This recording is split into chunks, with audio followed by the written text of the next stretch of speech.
obviously invited, so call me back. Okay, love you. Bye.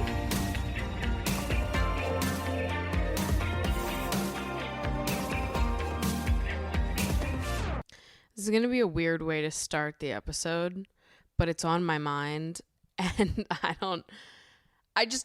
this is what I need to talk about first today. It's just in my bones that I need to talk about it.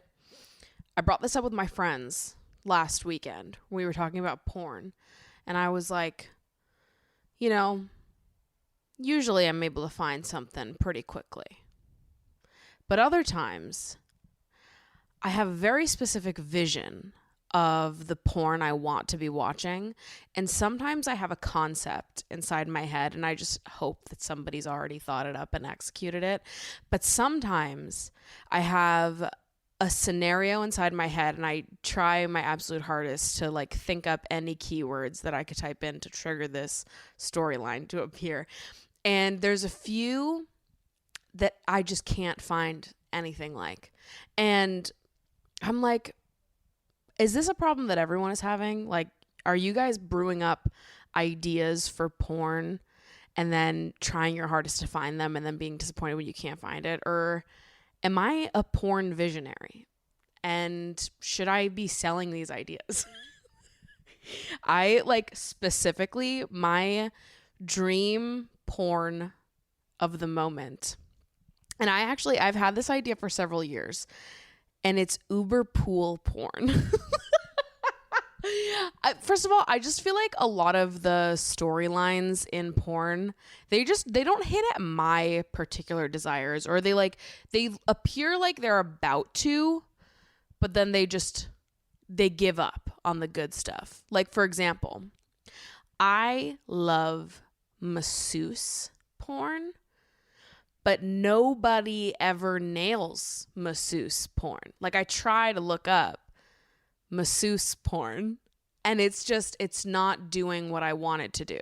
Because I think the appeal of like a porn storyline involving a massage is like, I love storylines that are like, oh, who, me?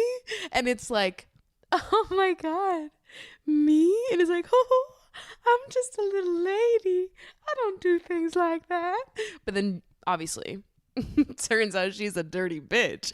Like, I love that. And I love like the sensuality and the gentleness. I have no interest in watching blowjobs or like any aggressiveness in porn. I watch porn for visuals of eating pussy and massaging bodies covered in oil. That's good to me.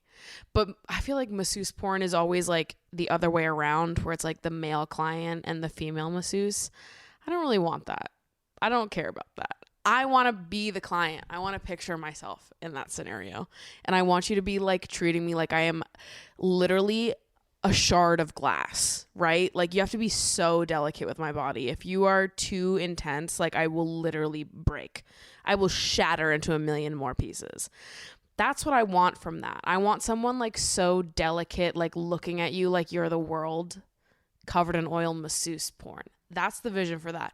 But okay, back to what I was talking about before, my big vision, which is Uber pool porn, which this idea was conjured up because of a real life experience that I had, where it was probably like 2017 or 2018. And I was in an Uber pool. I feel like this wasn't allowed because this is the only time I've ever been in an Uber pool that was this packed. But it was a small car, 2 seats up front and then 3 in the back seat. But have you ever been in an Uber pool where it's like 3 in the back seat? You have a person in the middle seat in an Uber pool? No. Like, when you know the people, yes. But I think that was like the only time. Every seat was full. I somehow ended up in the middle of the back seat and every person in the car was a man. And I remember sitting in the back seat of that car being like, I feel like I've seen this before. Being like, I feel like somebody wrote this. And obviously that storyline can go several different directions depending on who's the author. But if I was the author, it would be so sensual and sexy and there's one guy in the corner that's just too shy. He doesn't do anything. He just watches. And everyone's just like obsessed with the woman in that dynamic. She does nothing to them. It's all about pleasing her. And I think it'd be great. I think it'd be a really good storyline. And I think about it often. And I always look up Uber pool porn to see if anybody's done that. Because it seems like it'd be good. Hi, guys. Welcome back to Emotionally Online, the show for spilling guts and sharing secrets, hosted by yours truly, the one and only Maddie Drosbeck. I just really had to get that off my chest today. So I'm glad that we got that out of the way. Just talking a little bit about masseuse porn and Uber pool porn and how maybe there is a hole that needs to be filled there. I didn't mean for that to sound like what it sounded like, but I guess it also is supposed to sound like that. There's a gap in the industry that needs to be filled. We need more Uber pool porn and masseuse porn that's focused on ladies. Woo! Today is episode 30. We made it to episode 30 of Emotionally Online. That feels like we're getting up there. It's like a real thing now. We've been doing this for a minute. 30 episodes of Emotionally Online. Speaking of other exciting things, we're almost done with my new round of merch. I'm so excited for you guys to see the designs that we've been working on. We've been working on this next drop since January.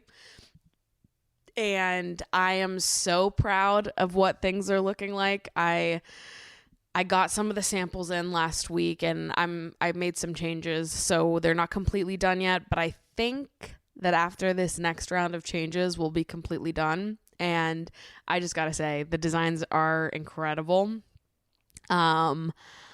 You guys are going to love them. I don't want to give away too much. I'll probably start wearing the pieces once I get them because I'm so excited. I'm not going to be able to contain myself. But it's taking a bit longer this time around because I wanted to do everything custom this time. So I have a very particular vision in mind when it comes to like the fit and feel of these items. And last time we went with blanks that already existed, and the options for blanks that already exist that have a wide size range are already kind of slim. There's not a lot of options. So when I come in and I'm like, oh, I want a particular feel and fit to these items, it just doesn't exist. Plus size options are notoriously not that great. So you sort of have to do it yourself, do it all custom if you want a very specific thing executed, which is definitely what I wanted to do this time around, taking learnings from the last batch of merch. So everything is being completely custom built, so the fit is going to be just right. I really wanted all of these items to be oversized without sizing up. I'll tell you, there's going to be a band t-shirt, an embroidered sweater, and a sweat set. And they're all Emotionally Online themed. Last time when we did the round of merch, I did one shirt with my name on it, one was an Emotionally Online t-shirt, and one was a photo of me with some of my poetry. It was super zoomed in. You probably couldn't even tell, but it was a photo of my tits with some of my poetry around it. And of all of those, the Emotionally Online t-shirt was the best seller. So this time around, we definitely heavily leaned into Emotionally Online. All of the pieces will be Emotionally Online themed, and you guys are going to fucking love them. Honestly, they're so cute. And these ones are colorful. So last time we went more of a neutral route, beige, white, black, some reds, some pinks. This time we're going color. The band tee's more neutral with a splash of color, but the sweat set and the sweater are both very colorful. So I'm so excited. It's going to be so good. The quality of these items are amazing. And yeah, I'm just so excited to finally get to share these with you guys. So expect like an early summer launch. I don't have an exact date yet. Whenever we get things finalized, we'll know more about that. But very excited about that. Obviously, the prices for that will be a bit higher than the ones last time because these are custom made, but they'll be well worth it. And also, another little bit of news before I get into what I actually wanted to talk about today, which is, if you listened to the episode last week, towards the end of the episode, me, Ashley, and Mika really got into talking about our relationships with movement. And I was talking about how I've been in like a long search of a dance studio that is compatible with the energy that I want, and just a studio that really prioritizes joy in movement and isn't like super fucking intense for no reason.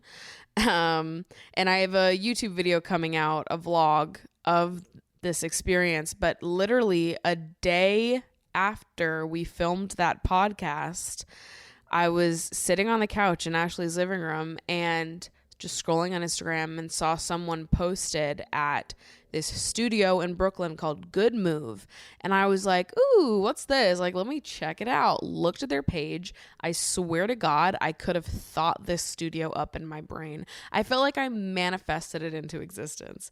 The very next day, after talking on the podcast about how I wanted to find this dance studio, a dance studio that fit literally all of my wants fell into my lap.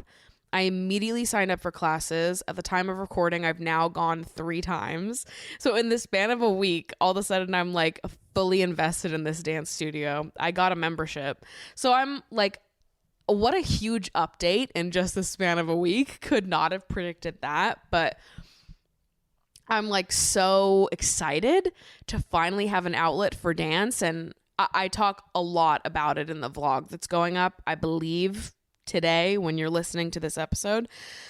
Same day, I should have a vlog going live, probably a little later. The podcast usually comes out in the morning. So a little later today, there will be a vlog going up about my experience finding this dance studio and some reflections I've had about my journey with movement over the last week. But it was just crazy because I felt like it was all sparked by that conversation on the podcast. I really felt like I conjured this into existence, or really you did, whoever wrote that question. I feel like you were the reason that I found this dance studio. I don't know. And I've had such a positive, reflective week. I actually went to a class this morning and I just feel amazing. I feel so happy and so excited to sort of dive into it more and bring dance back into my life. So happy updates. We've got visions for porn, a new merch line about to drop, and dance classes filling our fucking cup. I love it. Literally all good things. So if you're reading the title of this episode, you know that I want to talk about popularity today. I really don't know what the fuck I'm titling this episode, but I do know that I want to talk about popularity. It has been on my mind this week, just reflecting on like my experiences, my relationship to the idea of popularity growing up, and how that has changed as an adult, and what spaces I am in as an adult where popularity is valued, and how that feels conflicting to me sometimes and like confusing, because I just have my reservations about those things. Anyways, I'm speaking vaguely, so let me just get into the specifics. But the reason why I wanted to talk about this week, / it's been on my mind a lot this week, is because Instagram recently introduced a verification that you can pay for. It's called like Meta Plus, Meta Premium. I don't fucking know. It's some premium thing that you can pay for $15 a month for a blue check on Instagram. I don't know if there's many other benefits. I've heard whisperings that if you do buy the check, you get like a contact at Meta, which is obviously only beneficial if you're a creator, but worth noting. Twitter did this a few months ago when Elon Musk brought in the buying a blue check thing. Did they already get rid of that? I forget if that was gotten rid of or if it's still there, Twitter Blue. But they introduced buying a blue check, but on Twitter, you can tell if someone bought the blue check. When you like hover over their blue check, it says like this person is verified because they are a paying subscriber of Twitter Blue, versus on Instagram, there's really no way to tell who bought their check and who didn't unless they have their check before March 2023. Because you can click on someone's like check mark in their name and their profile, and it opens a page that tells you like when the account was created and some other information, and when the account got verified. So if they got verified before March 2023, you can be certain that it is a real verification for the intended purpose of a verification, versus they might have bought it past that date.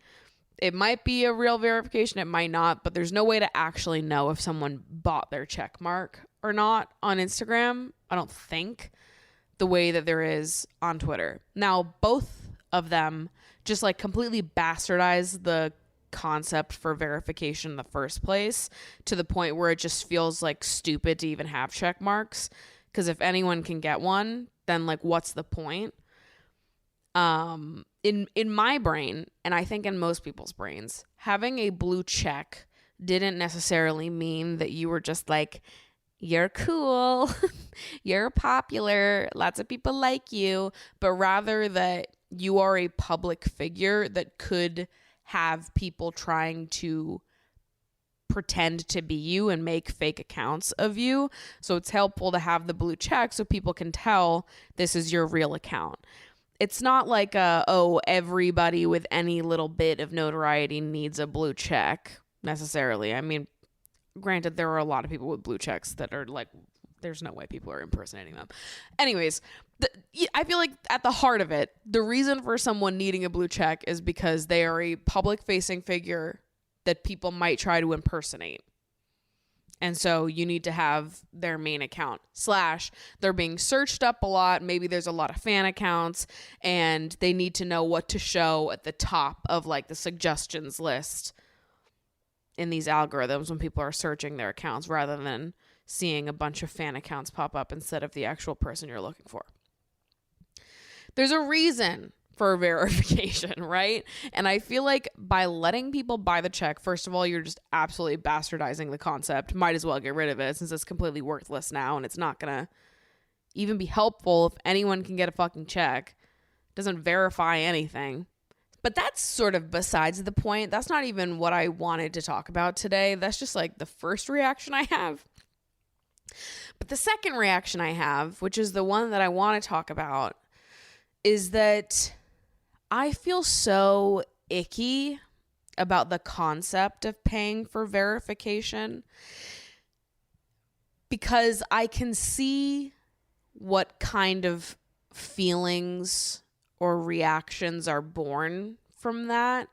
I mean, for starters, just focusing specifically on myself, I would never buy a blue check. I would never pay a subscription for a check mark, because that just feels not in alignment with my values. It just feels icky to me. If I bought a blue check mark, I would literally want my friends to have an intervention with me to be like, what is it that you care about genuinely in this world? And is this in alignment with the person that you want to be and the things that you care about? Do you want to be someone that pays for a blue check mark? The answer is no. But I want to say more about that later, because I don't look down on anybody that does buy a blue check mark, which I'll talk about the third reason, but focusing on the second reason. It makes me feel icky. I wouldn't personally do it because it doesn't feel like it aligns with my values, but it also stresses me out for like what this means for young creatives. I think that like social media in a lot of ways is like the comparison machine, and when you are not self-reflective and like regulating what you're consuming and setting boundaries with what you are taking in online, it can be a really dangerous just like place for you to compare yourself to other people, especially as a young creative person, whether you're of someone who makes videos or a podcaster or a musician, an actor, whatever it is, a writer.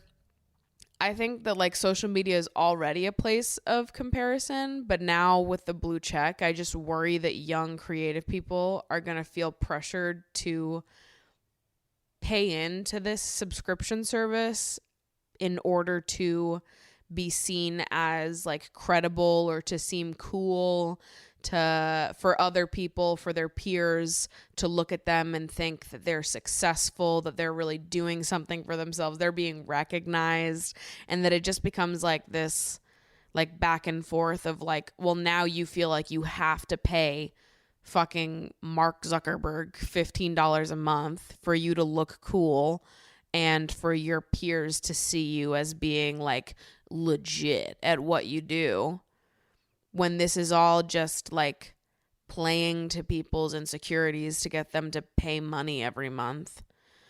I just have an issue with it. The general concept of what it is, paying $15 for a blue check mark every month, paying $15 to fucking Mark Zuckerberg every month so that you can feel important or like the work you're doing is cool and people like it and you're feeling recognized. You're going to pay for that recognition. It literally, I hate it so fucking much. I don't, like, I understand why they're making people pay for this because of course people are going to buy this. But it hurts my head and my heart so much because I just don't, I don't like it. It feels like a very slippery slope to me. And I just worry about what valuing things like that does to a person's self-esteem. But, and let me get to my third reaction to all of this, which is that I also have a deep understanding for the creative people that do end up purchasing a blue check because it has been said, I don't know exactly how true all of this is, but it does make sense that these algorithms are going to prioritize people with blue checks. So if you're a social media creator or a musician that's trying to get your music out there, or a writer who's trying to get their book out there, whatever it is, if you're someone who's trying to use the internet to reach people, all of a sudden now, in order for your account to be on the same playing field as everyone else's, you need to pay them a subscription fee to have your account prioritized in that way. Which is, again, fucked, because I think that content and like platforms like Instagram and YouTube and Twitter and whatever, like the reason why social media is so amazing is because hypothetically anyone could gain traction on these apps. Anyone can make an account and make great content, and assuming that that great content eventually gets rewarded. But if we're entering a space where you need to pay in order for your content to even have a shot at getting rewarded, that's fucked. And like it adds another barrier to entry in terms of like using social media to your advantage, when the whole appeal of social media in the first place was that it was like, well, hypothetically anyone can make an account and do this. But if you're making people pay for blue check marks and you're prioritizing those accounts, then no, not everyone can. It's whoever's willing to shell out at least $15 a month for a blue check on one social media platform. And anyways, on top of that, I've heard whisperings that you get a contact at Meta if you buy the blue check mark, which as a creator can be helpful.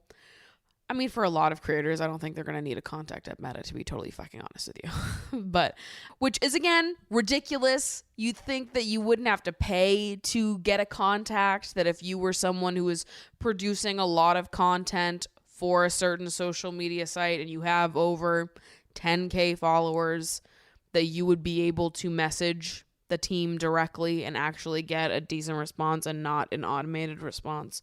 Like, it's so stupid and it just hurts my brain.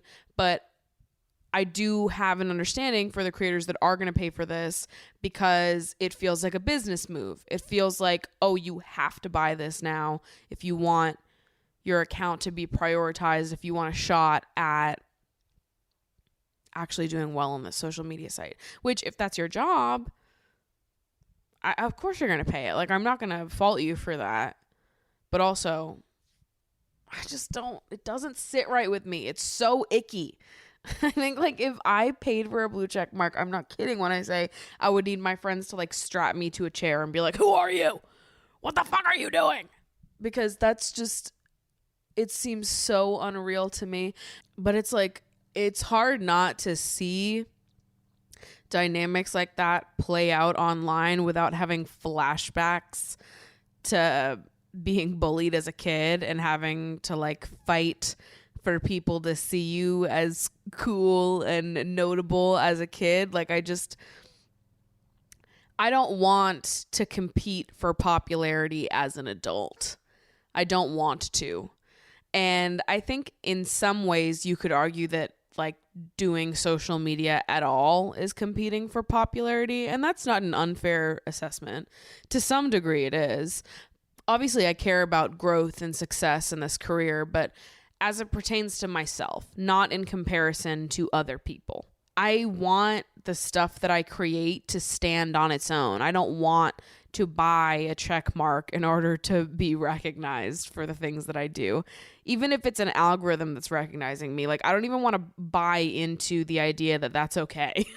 You know what I mean? Like, even if I am fully not in control of this at all, and it's just like these social media sites are going to decide what we have to value in order to do this as a career, I actually cannot even get myself to be like, well, I'm going to put what I think and feel to the side to buy a check mark so that they will let me do this as a career. Like, I just can't deal with that. That's so stupid. I feel very similarly about, like, Raya, which is a dating app for anybody with a minor amount of clout. You can apply to get an invite to it. First of all, I would never apply to be on Raya because I understand what fat phobia in those spaces looks like. When you have a bunch of people that think they're fucking important and are like, I'm super hot and I make money and I have followers on the internet, and so I think I can do fuck all and speak to everybody however the fuck. Like, I have flashbacks to high school all the time, witnessing some people in this space and how they go about it, because it's really, people get the tiniest bit of clout and they start acting the same way that, like, the popular crowd did in high school, and they just, like, treat you like shit. So I'm like, I've never had any interest in any of that, in participating, knowing those people even in the slightest. I would never want to download an app like Raya because I just feel like it's a cesspool of that, and I understand what happens to people like me in that pool. Like, bitch, I went through high school. I understand how high school was. I'm not trying to do it again as an adult. And that seems like the same thing to me. Yeah, that's fucking stupid. Like, I can't get myself to care or think that any of this is cool in any way. It frustrates the fuck out of me, because I feel like, how is it that people are getting, like, the most minor amount of clout, and you're like, you know what's important to me now? Being on this exclusive dating app, getting a verification check. Like, why the fuck is that important? It hurts my brain.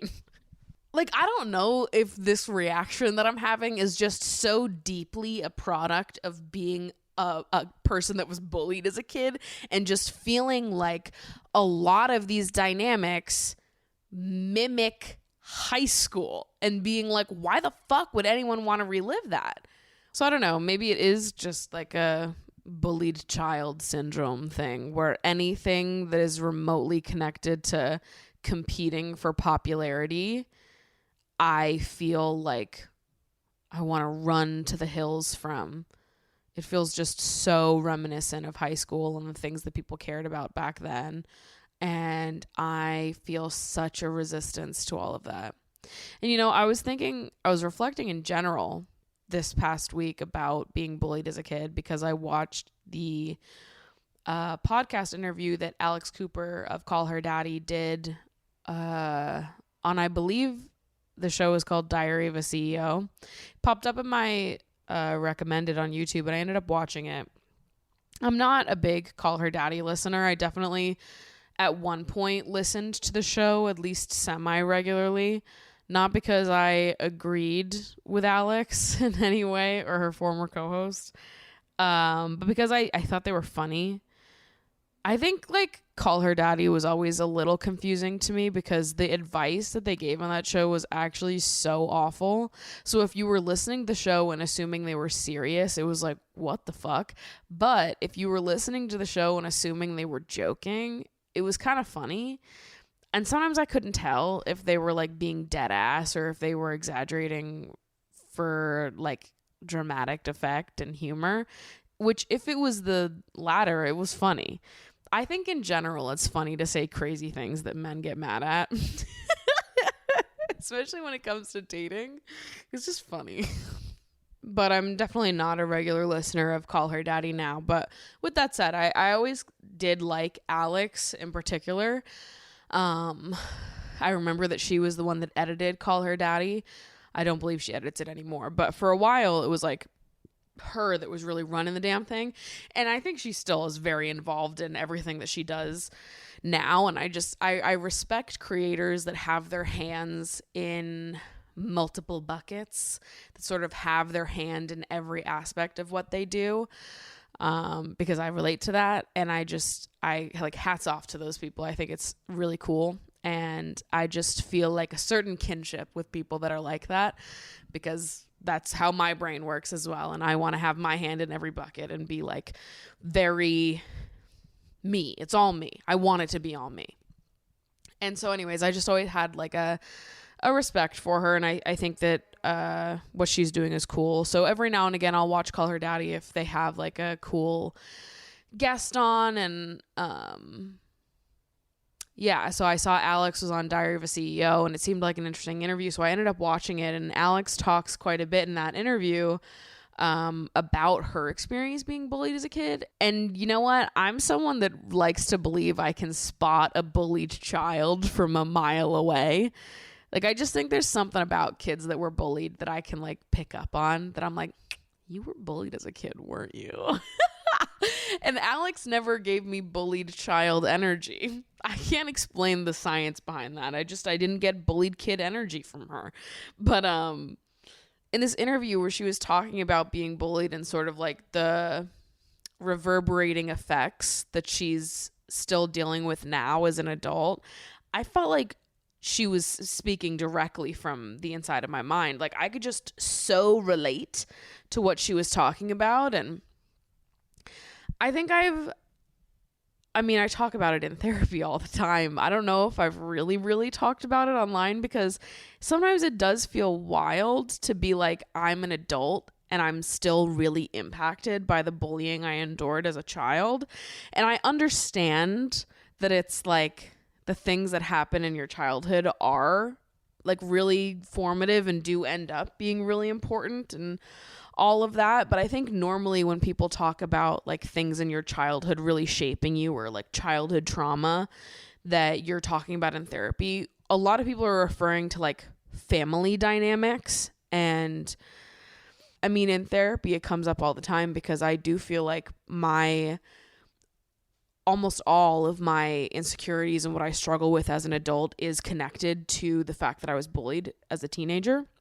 And like, I had a very peaceful home life, all things considered. I think that my parents are very easy people. I felt like they were always very supportive and accepting of me. That's not to say that everything was perfect, right? Because I've definitely talked about how my body image issues, a lot of that stemmed from my immediate family members. But as an adult, I don't blame them for any of that. Not to get into it now, but I came to peace with that a long time ago, and I don't blame them for it, because as an adult now, I can understand how sick people raise sick people. Sick people raise sick kids. So if your parent has an eating disorder and you're learning about all of that from them, odds are you're gonna grow up with an eating disorder too. And so I don't blame them for that. Not that I'm getting into this now, but that's something I came to peace with a long time ago. And but other than that, like my parents were always super supportive and accepting of me. They supported any weird thing that I wanted to do. They were always fans of my YouTube videos. I felt like I could be myself at home. Like, there wasn't there was no part of me that couldn't just come as I am, which if you know my parents, you understand that on a deep level. Like, I think a lot of times, like at the very least, even if your parents are like super supportive and kind, you can't like totally be yourself around them because they don't want you to like, I don't know. There are a lot of parents out there that are like, you can't even curse, let alone like talk to us about sex or other adult topics. My house was just never like that. We can really talk about anything. Sometimes I wonder if we shouldn't talk about everything, but I think it was always for the best. That like it was an open book in my house. There was no I don't know, like no random bullshit like that where it's like the adults are allowed to talk about this, but you as a child are not. There was none of that in my house. We were all just like allowed to be ourselves and to talk, and we wouldn't get in trouble for asking questions or saying a curse word or whatever, anything like that. And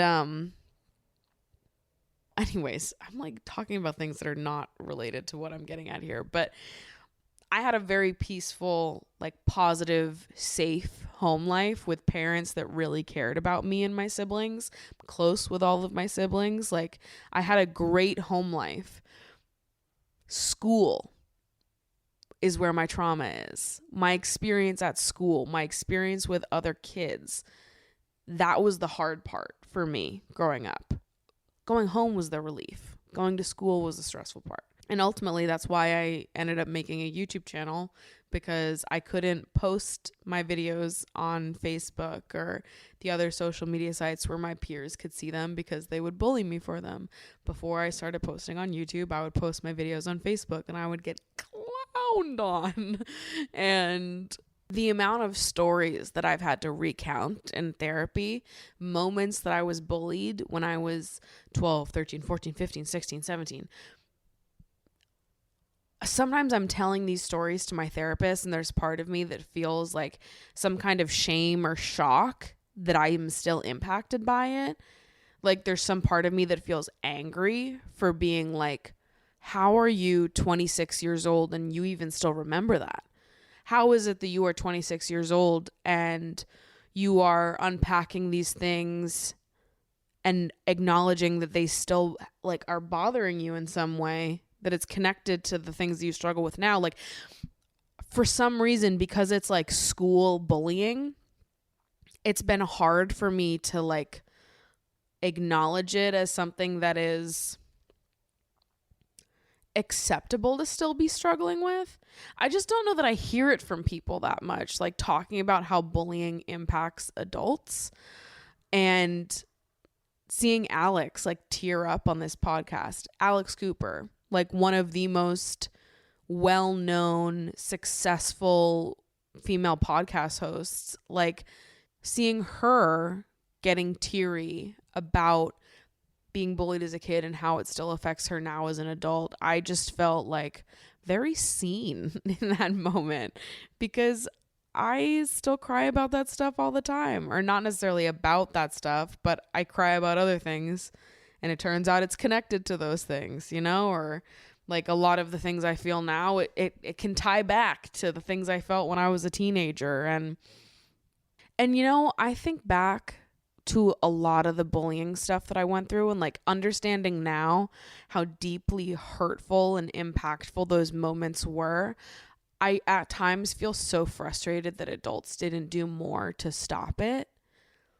Because I think when you're younger and you're being bullied, especially when you're a girl being bullied, people tell you to toughen up all the time, where they're just like, oh, that's just how boys are, especially if you were a girl that was bullied by boys. I was not bullied by girls. I was bullied by boys. Why do you think I have so many issues with men?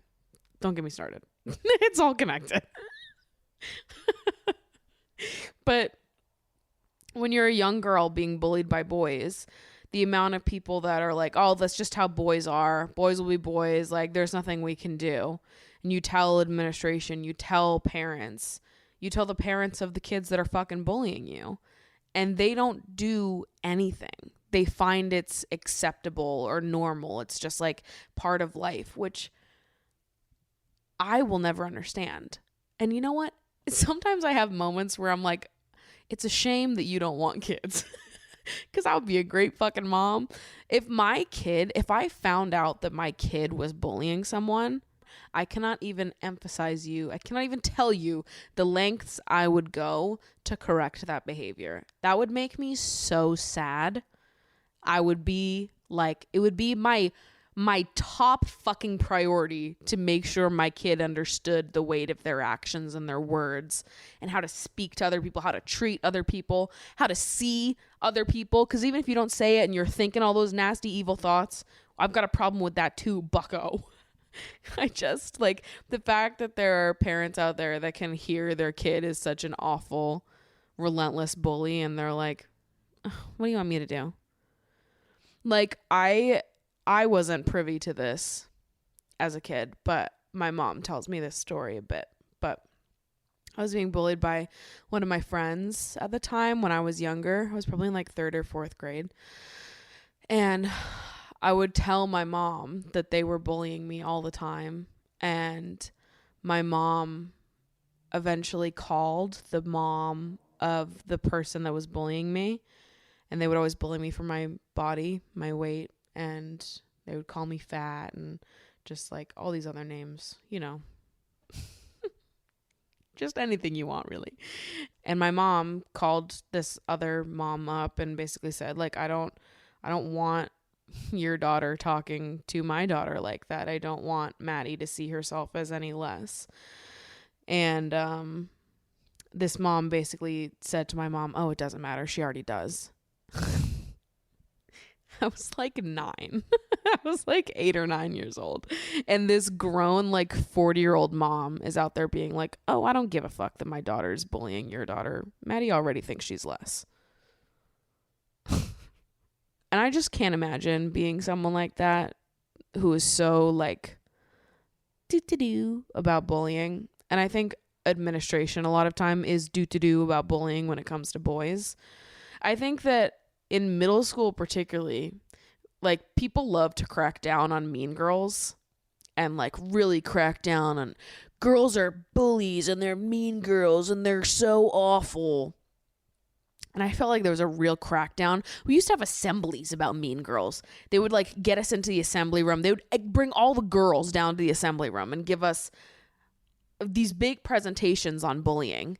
And I remember sitting in those presentations being like, why the fuck are the boys not here? Because I don't have issues with any of you bitches. And I felt like it was always so emphasized, like mean girls. We got to stop girls from being mean. And the boys that were mean, it was just like, oh, that's a boy thing. That's just like how boys are. They're flirting with you. It's because they like you.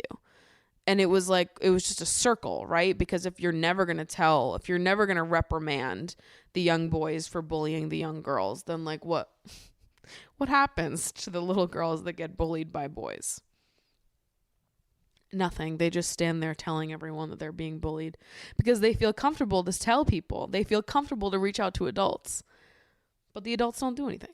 Or one adult does something, but the other adults don't care. The parent of the kid, the administration, whatever. I look back on so many of those moments and I'm just like, why didn't they take it more seriously? Why didn't people try harder to correct that behavior? Because it's not something lighthearted. Oh, it's just bullying. It's just bullying. Like, it really does stick with people. And those are formative years. That's how you learn about yourself. And being relentlessly bullied by people does change a person. And sometimes I feel like grateful's not the right word, but sometimes I'll be like, I don't know that I would be doing this if it wasn't for that. Because it really was like, I did YouTube because I was bullied. I could not share my videos with my classmates. I could not post it on Facebook. So I made a YouTube. I liked doing this thing. This thing got me bullied. So I went online to find people that liked it too. And so there's part of me that's like, oh, I'm grateful for it in the sense that like things worked out the way they were meant to. And I think that being bullied gave me a sense of humor and a good personality. But on the other hand of things, I want to believe that I would have been this person regardless, and that I would have been cool and I would have found myself here eventually if I wasn't bullied. And maybe I could just be the same person I am now, minus the issues I have as a result of being bullied as a child. I don't know. But to be honest, people were bullying me even after we graduated high school. Actually, some of you guys might have even seen this happen. I'll tell this story and then I'll start to wrap things up here because I've been talking for a while. But when I was a freshman in college, it was actually after my freshman year of college, it was summer after, I posted some photos on Twitter of me in a bathing suit at the beach. This was when I was in my body positivity era. I had just bought a bikini for the first time the year before. I loved taking photos of myself in those bikinis at the beach. I was constantly posting body positivity content because it was like for the first time in my life, I actually fucking liked myself. And I felt comfortable with my curves and my fatness, and I just felt genuinely content and comfortable in myself for the first time in my life. And that was something that started in high school. Towards the end of high school, I bought my first bikini February of my senior year of high school, and but I didn't enter my like true confidence era until I was in college. And so it was summer after my freshman year, and I had taken some photos of myself on the beach and posted them on Twitter with some caption about like being beautiful at any size, loving your body, wearing a bikini at any size, I don't know, something like that, just something cutesy, and with my photos, and just being excited that I felt comfortable to post things like that, because my whole life I saw other kids post things like that and, you know, wear bikinis to pool parties, go to pool parties, and I just didn't get to have any of that as a kid. So I was excited to have my little bikini moment. So anyways, posted those photos. And may I remind you, before I get into this was a year after graduating. And posted the photos on Twitter, went about my life. I went to Chipotle. I was driving my sister and her best friend to Chipotle. And the three of us were going to pick it up and go back to my house and eat it and hang out. And I remember exactly where I was. I was sitting at a stoplight and my phone is like blowing up and I'm driving. I tell my sister, like, can you just check this? Like, what are my friends trying to say to me? All my friends are texting me being like, are you on Twitter? Did you see that? Did you see that? And I was like, just open it. Like, go on Twitter and see what they're talking about. And one of the boys that I graduated with had written like a wall of text in the notes app, screenshotted it and tweeted it back to me in response to the photos that I posted. And it was a wall of text telling me to lose weight. And like, he linked the Wikipedia page to weight loss or something. It was something like that. And it was just like a wall of text about how I'm not healthy and I need to get help and I need to lose weight and it's not attractive and whatever else. All these horrible things that you can imagine were said in that wall of text. And this is what I put up with my whole life as a kid, where it was like constant bullying for my body. And I felt like so mad because I felt like everything was stacked against me with my body. I don't want to cry. But it often felt like there was like no chance that I would ever feel better about myself because I was the only one that wanted that. It felt like no one around me wanted me to like myself. And like adults wanted me to lose weight. It was like everyone had a problem with my body, and because everyone else had a problem with it, I had a problem with it too. And it really like pains me. I feel a lot of like just hurt for my child self looking back on a lot of this, because like I was a kid, and it's hard to look back on old photos, like understanding how badly I was being bullied at the time, because I'm like looking at a child's body when I look at those photos. And so it's like really painful for me to, oh my God, I didn't think I was going to cry today. But it's painful to look back on those photos of like your 13-year-old self, knowing that you were being like relentlessly bullied for your weight at the time. And then like now understanding that like that was a baby, that was a kid. She was a size 6 and she was being bullied. And, oh my God. Yeah, it's just painful because that was a kid. That was a child. That is a child's body. And it hurts me that anyone ever thought it was appropriate to say mean things to her. And that like even adults wouldn't step in because everyone thought that it was like, you know, people believe that if you say enough mean things to fat kids that they'll lose weight. And adults don't care that they're being fat phobic or that other people are being fat phobic, because they're just like, someone needs to tell her. Whatever the fuck else people would say.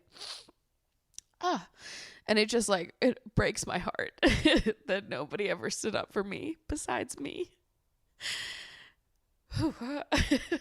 And I often like, I look back on a lot of those things and I don't understand how I ended up liking myself. And I really do think like, and this is so corny, but I really do thank people like Lady Gaga for why I ended up liking myself. I know I'm so stupid. I'm crying about Lady Gaga now. But that was all I had. You know, I didn't have anybody that was encouraging me to love myself or stand up for myself or telling me that I was good enough. That was it. It was her. And like people on the internet, when I was consuming my first content, the first content that I'd ever watched from body positivity and fat liberationists, like I can't tell you how impactful that was for me. And I those people are the only reason why I like myself. Because it really did, when I was growing up, it felt like everyone wanted me to not like myself, and I was the only one in my corner. And I really do. I look back at those people on the internet, Lady Gaga, as being the reason why I had the courage to get angry when people were mean to me, instead of just believing that what they said was true, or that I had to feel about myself the way that they wanted me to feel about myself.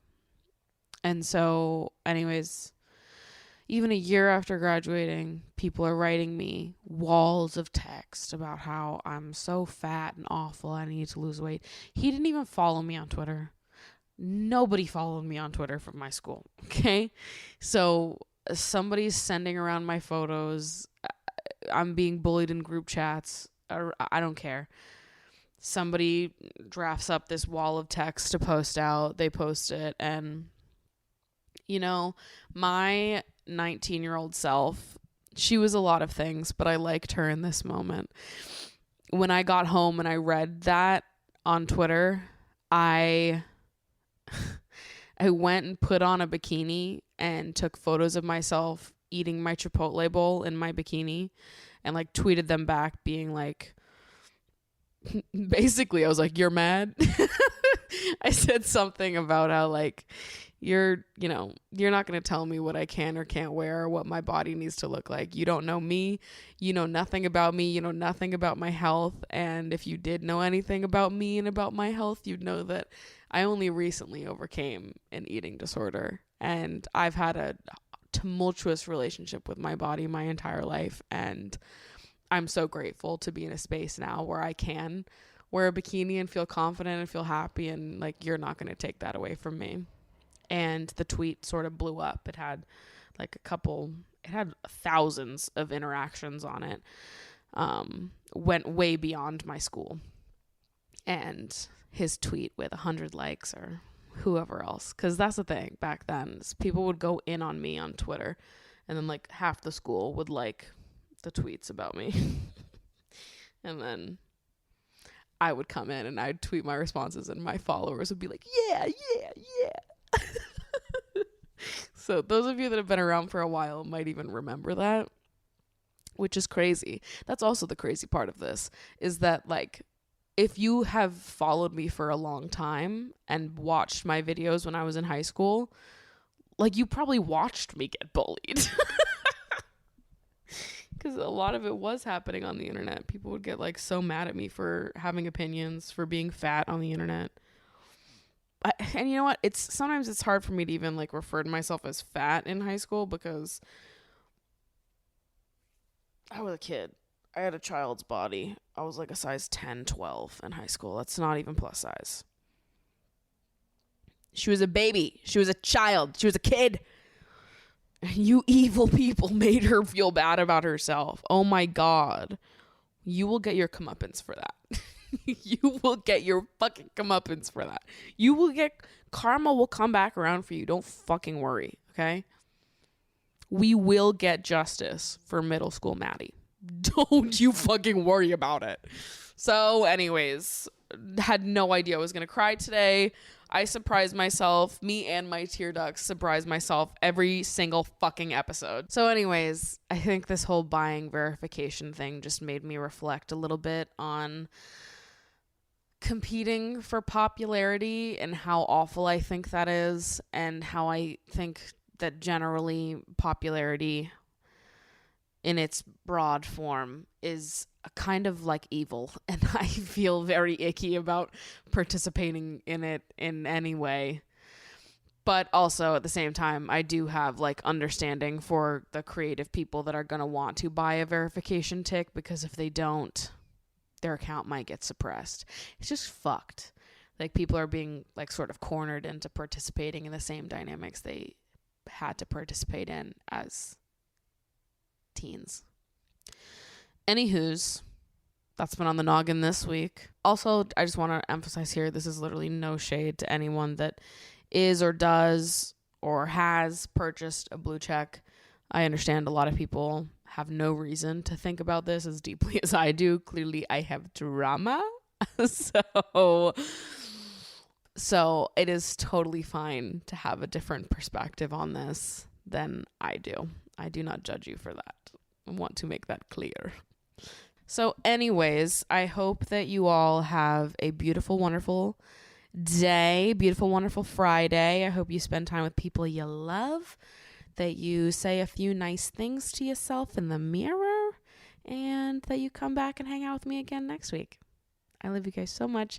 Thank you so much for listening, and I will see you next week.